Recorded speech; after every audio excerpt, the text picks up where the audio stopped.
नमस्कार। आइए हम सब मिलकर अखंड ज्योति पत्रिका के अगस्त 2007 अंक की आध्यात्मिक यात्रा पर चलें। देखते हैं कि इस अंक के पन्नों में हमारे लिए कौन सा ज्ञान और चिंतन छिपा है। तो इस यात्रा की रूपरेखा कुछ इस तरह है। सबसे पहले हम राष्ट्र चिंतन और उसके समाधान पर बात करेंगे, फिर आत्म जागरण के सूत्रों को समझेंगे। इसके बाद एक स्वस्थ और समर्पित जीवन कैसे जिया जाए, इस पर प्रकाश डालेंगे और अंत में युग परिवर्तन के संकल्प को जानेंगे। तो शुरुआत करते हैं पहले खंड से, राष्ट्र चिंतन और समाधान। यहाँ पत्रिका हमारा ध्यान खींचती है देश की स्थिति की ओर और हमें सोचने पर मजबूर करती है कि हमारे कर्तव्य क्या हैं और हमारे सामने चुनौतियां कौन सी हैं। इस खंड की शुरुआत होती है एक बहुत ही मार्मिक लेख, राष्ट्रीय कर्तव्य से। ये लेख स्वतंत्रता के बाद हुए विभाजन के दर्द को छूता है और ये आग्रह करता है कि हम अपनी धार्मिक या क्षेत्रीय पहचानों से ऊपर उठकर एक सच्चे राष्ट्रीय कर्तव्य को निभाएं। और इसी विचार को आगे बढ़ाता है अगला लेख, एक सामयिक चिंतन। और फिर पत्रिका एक बहुत ही तीखा और सीधा सवाल हमारे सामने रखती है। ये कैसा लोकतंत्र, ये कैसी आज़ादी? सोचिए, स्वतंत्रता के 60 साल बाद क्या ये वही आज़ादी है जिसका सपना हमारे शहीदों ने देखा था? ये लेख उस समय के समाज में फैली कुरीतियों, बढ़ती बेरोजगारी और भ्रष्ट राजनीति पर एक गहरी चिंता जताता है।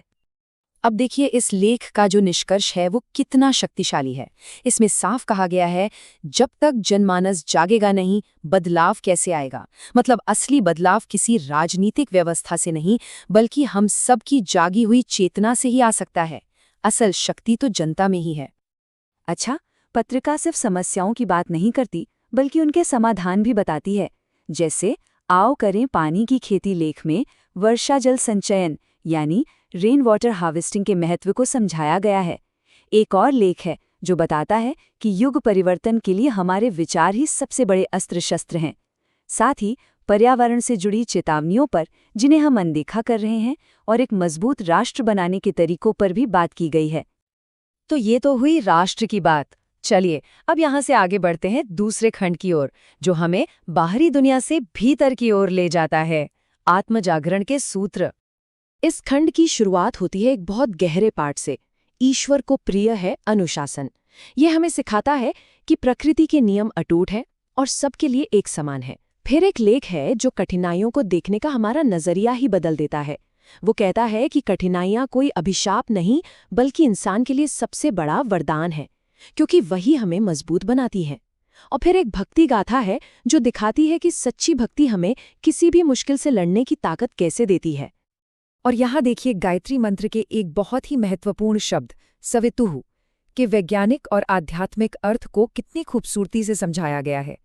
सवितुः यानी सूर्य की वो दैवीय जीवन देने वाली शक्ति जो सारी सृष्टि, सारी प्रेरणा का स्रोत है। ये वो तेजस है जिसे हम गायत्री मंत्र के जरिए अपने भीतर जगाते हैं, ताकि हमें बौद्धिक और आध्यात्मिक प्रकाश मिले। ये आध्यात्मिक यात्रा और आगे बढ़ती है आदिशक्ति की लीला कथा के साथ, जिसमें माँ के 3 रूपों महालक्ष्मी, महाकाली और महासरस्वती का वर्णन है। फिर पत्रिका हमें चेतना के उन्नयन का रास्ता दिखाती है, जो है पंचकोशों का जागरण, यानी हमारे अस्तित्व की जो 5 परतें हैं उन्हें जागृत करना। और अंत में इस पर भी चर्चा है कि कैसे विज्ञान और अध्यात्म, ये दोनों मिलकर इंसानियत को एक ऊंचे स्तर पर ले जा सकते हैं। ये खंड हमारी आंतरिक खोज में और भी गहरे उतरता है। इसमें कुछ लेख हैं जो हमें मृत्यु के भय से उभरने का रास्ता दिखाते हैं, श्री राम की भक्ति का सरल मार्ग बताते हैं और परम पूज्य गुरुदेव की अमृतवाणी का सार समझाते हैं। युग गीता के माध्यम से ये संदेश दिया गया है कि जीवन का अंतिम लक्ष्य यही हो कि हमारी जीवन यात्रा प्रभुमय हो, उन्हीं को अर्पित हो।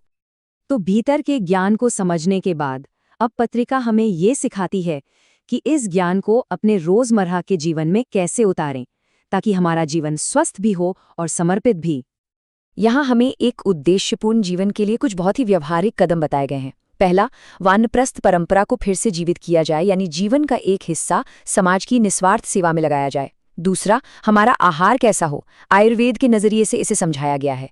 तीसरा, पेप्टिक अल्सर जैसी बीमारियों के लिए योग से कैसे उपचार हो सकता है, ये बताया गया है। और चौथा, अभिभावक योग के सिद्धांतों पर भी प्रकाश डाला गया है। चलिए अब हम इस अंक के अंतिम और सबसे महत्वपूर्ण खंड पर पहुंचते हैं, जो इन सभी शिक्षाओं को एक साथ पिरोकर एक बड़े लक्ष्य की ओर ले जाता है, और वो है युग परिवर्तन का संकल्प। इस खंड में विस्तार से बताया गया है कि एक नए युग के लिए ईश्वरीय संकल्प क्या है। मिशन के जो जनसंचार कार्यक्रम है, उनकी रूपरेखा दी गई है, और इस महान बदलाव के लिए सबसे जरूरी साधन के तौर पर पंडित श्री राम शर्मा आचार्य जी के विशाल साहित्य को उजागर किया गया है। और ये टाइमलाइन देखिए, ये मिशन की दूरदृष्टि को कितने साफ तौर पर दिखाती है।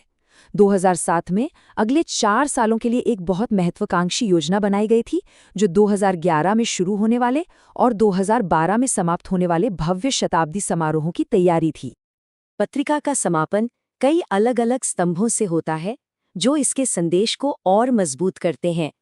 प्रेरणा देने वाले दृष्टांत हैं, पाठकों का स्तंभ है जिसमें पढ़ने वालों से सीधा संवाद है, और एक बहुत जरूरी आह्वान है, व्यसन से बचेगा तो ही सृजन में लगेगा। और अंत में अपनों से अपनी बात के जरिए एक बहुत ही हार्दिक संदेश दिया गया है, जो सभी को एक परिवार की तरह जोड़ता है।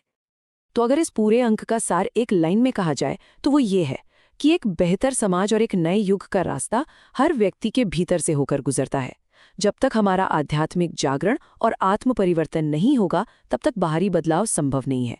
शुरुआत हमेशा स्वयं से ही होती है। और जब हम अगस्त 2007 के इस अंक की यात्रा समाप्त करते हैं, तो हमारे सामने एक बहुत गहरा सवाल खड़ा होता है।